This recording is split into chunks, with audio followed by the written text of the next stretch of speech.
Hi hello எல்லாருக்கும் வணக்கம். இன்றைக்கி மார்னிங் பிரேக்ஃபாஸ்ட் ரொம்ப சிம்பிளாக முடிச்சிட்டேன். நான் இதுக்கு முன்னாடி நிறைய வீடியோஸில் சொல்லியிருக்கேன், பசங்க வீட்டில் இருக்காங்க அப்படின்னாலே கண்டிப்பாக பிரேக்ஃபாஸ்ட் ஏதாவது ஸ்பெஷலாக பண்ணுவேன் அப்படின்ட்டு. ஆனால் இன்றைக்கி அந்த மாதிரி இல்லை.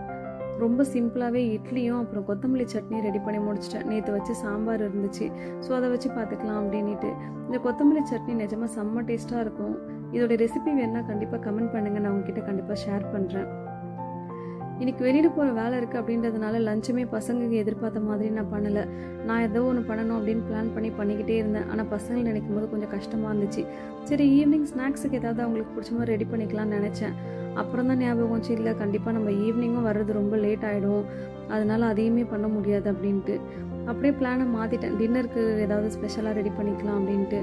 டின்னருக்கு பண்ணுறதுக்கு ரொம்ப லேட் ஆகிடுச்சுன்னா என்ன பண்ணுறது அப்படின்ட்டு நம்ம இப்போ லஞ்சுக்கு பண்ணுறது டின்னருக்கும் சேர்த்து பண்ணிடலாம் அப்படின்ட்டு அப்படியே பிளானை சேஞ்ச் பண்ணி மெனுவையும் சேஞ்ச் பண்ணிட்டேன்.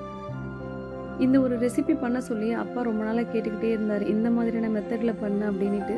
சொல்லப்போனால் இன்றைக்கி நான் என்ன பண்ணுறேன்னா குருமா குழம்பு தான் வைக்கிறேன். இது எங்கள் வீட்டில் நான் ரெகுலராக செய்கிற மெத்தடில் செஞ்சால் யாருக்குமே பிடிக்காது. ஸோ அப்பா சொன்ன மெத்தடில் தான் செஞ்சுருக்கேன். என் தங்கச்சி ரொம்பவே டிஸ்டர்ப் பண்ணுறா அப்படின்ட்டு நான் போன வீடியோவில் சொல்லியிருப்பேன். அதே மாதிரி தான் இன்றைக்குமே பண்ணான். ரெசிபி போட்டிருந்தாலாம், அதை எடுத்துகிட்டு காட்டிட்டு போனான். நான் என்ன பண்ணேன் அப்படின்றத சொல்கிறதுக்கு முன்னாடியே அது யாருடைய ரெசிபின்றதையும் சேர்த்து சொல்லிடுறேன். இது அப்பாவோட ரெசிபி தான். ஸோ அவர் எப்படி சொன்னாரோ அதே மெத்தடில் தான் ஃபாலோ பண்ணியிருந்தேன். லெஸ்ஸி எடுத்துகிட்டு போனாலே என்ன ஆச்சுன்னுட்டு நான் கம்முன்னு போய் நின்று பார்த்தா எல்லாருக்கும் மெஷர் பண்ணி கரெக்டாக எடுத்து ஊற்றிட்டு இருந்தா. நான் வீடியோ எடுக்கிறத அவள் நோட் பண்ணவே இல்லை. அவளோட ரியாக்ஷனை நீங்களே கொஞ்சம் பாருங்களா. இந்த மாதிரி ஹாப்பியான ஒரு சில மூமெண்ட்லாம் நம்ம பார்க்குறது அதிசயம். அதுலேயுமே இன்றைக்கி நான் அதை வீடியோ எடுத்துட்டேன். இது ரொம்பவே பெரிய அதிசயம்தான். பசங்களுக்கு லெசி போட்டு கொடுத்தோடனே செம்ம ஹாப்பி ஆகிட்டாங்க. ஆனால் எனக்கு கிடைச்சது என்னமோ அந்த ஜார்லேயே இருந்த கொஞ்சம் தான். டேஸ்ட் ரொம்பவே நல்லா இருந்துச்சு. தயிர் நேற்று ஒரு பாக்கெட் தான் போட்டிருந்தேன், அதனால் தயிர் ஜாஸ்தி இல்லை. பால் ஒரு பாக்கெட் தான் தயிருக்கு போட்டிருந்தேன், அதனால் லெசி ஜாஸ்தி இல்லை, இவ்வளோ தான் வந்துருந்துச்சு.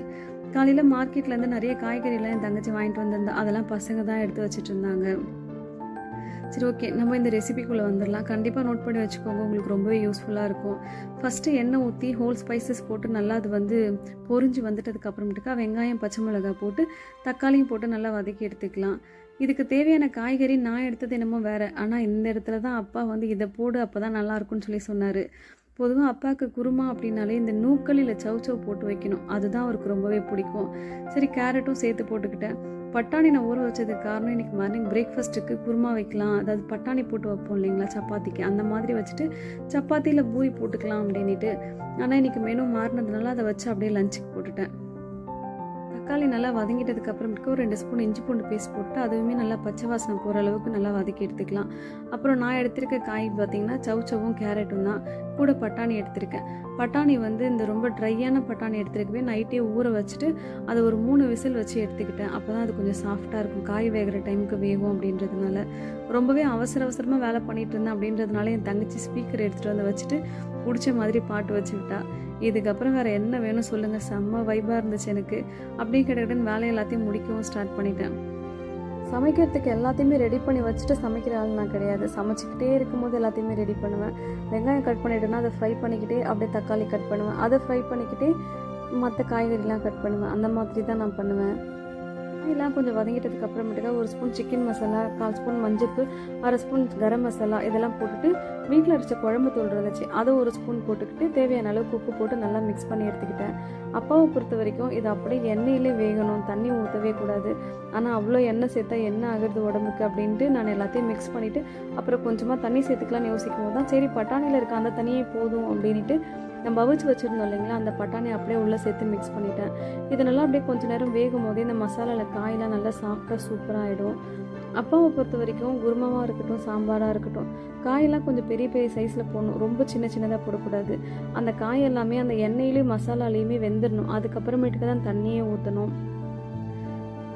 காய் நல்லா 3/4 பாகம் வெந்துட்டதுக்கு அப்புறமேட்டுக்கா ஒரு தேங்காயில் 1 ஸ்பூன் சோம்பும் 1/4 ஸ்பூன் கசகசாவும் போட்டு நல்லா அரைச்சி எடுத்துக்கிட்டு அதையும் இதில் போட்டு நல்லா மிக்ஸ் பண்ணிக்கிட்டு தேவையான அளவுக்கு தண்ணி ஊற்றிக்கிட்டேன்.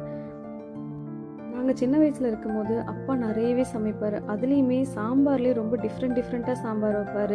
அவர் சாம்பார் வைக்கிறாருன்னா கண்டிப்பாக அதில் சாதம் வடித்த தண்ணி இருக்குது இல்லைங்களா, அதுதான் ஊற்றி அவர் சாம்பார் வைப்பார். டேஸ்ட்டு ரொம்ப சூப்பராக இருக்கும். அந்த மாதிரி சாம்பார் அம்மா கூட வச்சது கிடையாது. அவ்வளோ சூப்பராக இருக்கும். அதுக்கப்புறம் அதே மெத்தட் நாங்கள் ஃபாலோ பண்ணி பண்ணோன்னா இனி வரைக்கும் அந்த சாம்பார் மட்டும் அந்த மாதிரியான டேஸ்ட்டில் வந்ததே கிடையாது. மற்றபடி மீதி எல்லாமே கூட அப்பா சொல்கிற டேஸ்ட்டில் வந்திருக்கு. குழம்பு ரெடி பண்ணிட்டதுக்கப்புறம் முட்டையும் சைடில் வேக போட்டுட்டு காலையில் சாப்பிட்ட பிரேக்ஃபாஸ்ட்டுக்கான பாத்திரம் எல்லாமே இருந்துச்சு. அது எல்லாத்தையும் கிளியர் பண்ணி வச்சிடலாம் அந்த குழம்பு கொதிக்கிறதுக்குள்ளே அப்படின்னு நினச்சிக்கிட்டு எல்லாத்தையுமே பண்ணிக்கிட்டே இருந்தேன். சைடில் நின்றுட்டு என் தங்கச்சி சொல்லிக்கிட்டே இருந்தா, டைம் ஆகுது, சீக்கிரம்னுட்டு. சரி இதுக்கப்புறம் முடியாது அப்படின்ட்டு போயிட்டு குளிச்சுட்டு வந்துட்டேன், குழம்பு சிம்மில் வச்சுட்டு. அப்பப்போ நடுவில் பசங்களை கிண்டி மட்டும் விட்டுருங்க அப்படின்ட்டு. குழம்பும் ரெடி ஆகிடுச்சு. சரி அம்மாவுக்கு வந்து சாப்பாடு பேக் பண்ணிடலாம் அப்படின்னு நினச்சேன். அம்மா வந்து இன்றைக்கி நான்வெஜ் சாப்பிட மாட்டாங்க, அதனால் அவங்களுக்காக மட்டும் அப்பளம் பொரிச்சிக்கிட்டேன். இந்த மாதிரி நமக்கு ஒரு சாப்பாடு, அம்மாவுக்கு ஒரு சாப்பாடு, இல்லை பசங்களுக்கு ஒரு சாப்பாடு, இந்த மாதிரி பண்ணும்போது செம்ம கஷ்டமாக இருக்கும். என்னடா இது நம்ம மட்டும் முட்டை சாப்பிட்றோம், அவங்களுக்கு கொடுக்கலையே அப்படின்ட்டு. ஆனால் என்ன பண்ணுறது, இந்த சாமி விரதம் இதெல்லாம் வந்துருச்சுன்னா அதெல்லாம் அவங்க ஃபாலோ பண்ணி தான் ஆவாங்க. அதை நம்மளும் கெடுக்கிற மாதிரி எதுவும் பண்ணிடக்கூடாது இல்லையா.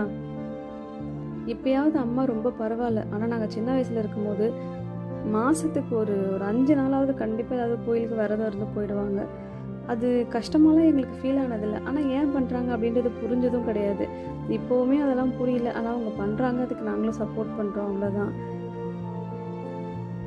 வீடியோவில் இவ்வளோ நேரம் பேசிகிட்ருக்கேன், நீங்களும் கேட்டுட்ருக்கீங்க, பார்த்துட்ருக்கீங்க. ஆனால் எங்கே கிளம்புறேன் அப்படின்றத சொல்லவே இல்லை இல்லையா. அது கண்டிப்பாக வீடியோவில் லாஸ்ட்டில் தான் சொல்லுவேன், இப்போ சொல்லவே மாட்டேன். வெயிட் பண்ணி பாருங்கள், ப்ளீஸ் திட்டாதீங்க. இந்த பாட்டுலாம் எனக்கு சைடில் ஓடிச்சுன்னா அது ரொம்பவே எனக்கு ஹாப்பியாக இருக்கும்.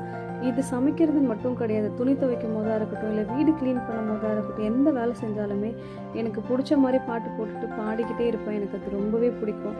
எந்த நேரத்துலையுமே அதை நின்று பார்க்கணும் அப்படின்ற மாதிரி யோசிக்க மாட்டேன். அது பாட்டில் ஒரு பக்கம் ஓடிக்கிட்டே இருக்கும். அம்மாவுக்கு சாப்பாடு எல்லாத்தையும் பேக் பண்ணி எடுத்து வச்சுட்டு கிளம்பி வந்தாச்சு. அடுத்து அப்பாவுக்கு தேவையானது எல்லாத்தையும் ரெடி பண்ணி வச்சுட்டு போகணும். ஏன்னா வர்றதுக்கு லேட் ஆகிடுச்சுன்னா அவர் கொஞ்சம் கஷ்டப்படுவார் அப்படின்றதுனால அவருக்கும் ஜூஸ் போட்டு எடுத்து வச்சுட்டேன். என்னதான் இருந்தாலும் சரி, எல்லா வேலையும் முடிச்சுட்டு போனால் தான் நம்ம கொஞ்சம் ஃப்ரீயாக இருக்கும். வந்த உடனே எவ்வளோ டயர்டாக இருந்தாலும் அப்பாடா அப்படின்னு இருக்கும். இல்லாட்டினா ஐயோ போய் இந்த வேலை செய்யணுமே, இது என்ன இருக்கேன்னுட்டு இன்னுமே நமக்கு டென்ஷன் தான் அதிகமாகும். நான் குளிச்சுட்டு ரெடி ஆகிட்டதுக்கப்புறமும் என் தங்கச்சி வந்து அப்போ தான் குளிக்கவே போனான். என்ன மட்டும் சீக்கிரம்னு சொல்லிக்கிட்டே இருந்தா. ஆனால் அவள் அவ்வளோ லேட்டாக வந்துட்டு இருந்தா. இன்றைக்கி நாங்கள் போகிற இடத்துக்கு பசங்களை கூப்பிட்டு போக முடியல. அதனால் அவங்க வந்து ரொம்பவே கஷ்டப்பட்டாங்க. அதனால் ஈவினிங்காக அவங்கள வேறு இடத்துக்கு கூப்பிட்டு போயிருந்தேன். அங்கே அவங்க ரொம்பவே என்ஜாய் பண்ணாங்கன்றதை தாண்டி அதை அப்படியே பேலன்ஸ் பண்ணிட்டேன். காலையில் நாங்கள் வெளியில் போனோம்ல, இப்போ உங்களை கூப்பிட்டு போனேன்ல அப்படின்ற மாதிரி. இது சரியாக தப்பா அப்படின்றது எனக்கு தெரியல. பசங்க வீட்டில் இருக்காங்க, ஸோ அவங்களே எங்கேயாவது வெளில கூப்பிட்டு போன மாதிரி ஆயிடுச்சு.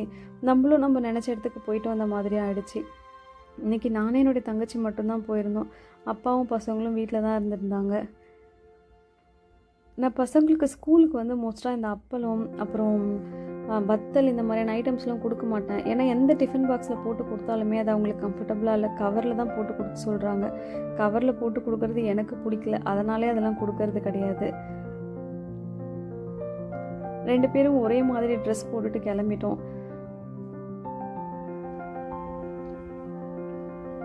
உண்மையாலுமே இந்த கிச்சனில் இப்போலாம் என் தங்கச்சியோடைய அலப்புறை என்னால் தாங்கவே முடிய மாட்டேங்குது. நானும் சரி இதெல்லாம் வந்து ஜாலியாக எடுத்துக்கணும்னு நினைக்கிறேன். சில நேரத்தில் செம்ம டென்ஷன் ஆகிடுது. எங்கேயாவது வெளியில் போகணுன்னா அம்மாக்கான பார்ட் வந்து ரொம்பவே அதிகமாக இருக்கும். எல்லா வேலையும் முடிச்சுட்டு பசங்களுக்கு தேவையான எல்லாத்தையும் ரெடி பண்ணிட்டு போகிற மாதிரி. இப்போல்லாம் என்னுடைய அப்பாக்கான பார்ட்டுமே ரொம்பவே அதிகமாகிடுச்சு. அவருக்குமே தேவையான எல்லாத்தையும் ரெடி பண்ணி வச்சுட்டு தான் போகிறோம். காலையிலேருந்து என்னன்னு தெரியல, என்ன ஜூஸ் போட்டாலுமே இல்லை என்ன ரெடி பண்ணாலுமே இந்த மிக்ஸி ஜாரில் இருக்க கடைசி வாய் தான் நமக்கு அமையுது. ரொம்ப அவசரமாக கிளம்பணும் அப்படின்றத தாண்டி எப்போதுமே நாங்கள் கிளம்புறோம் அப்படின்னா ஜஸ்ட் தலை சீவிட்டு பொட்டு வச்சுட்டு அவ்வளோதான் முடிஞ்சிச்சு. இவ்வளோ அவசரமாக எங்கே கிளம்பணும், என்னென்ன ஃபன் பண்ணணுன்றதுலாம் நெக்ஸ்ட் வீடியோவில் பார்க்கலாம். தேங்க்யூ ஃபார் வாட்சிங் மை வீடியோஸ்.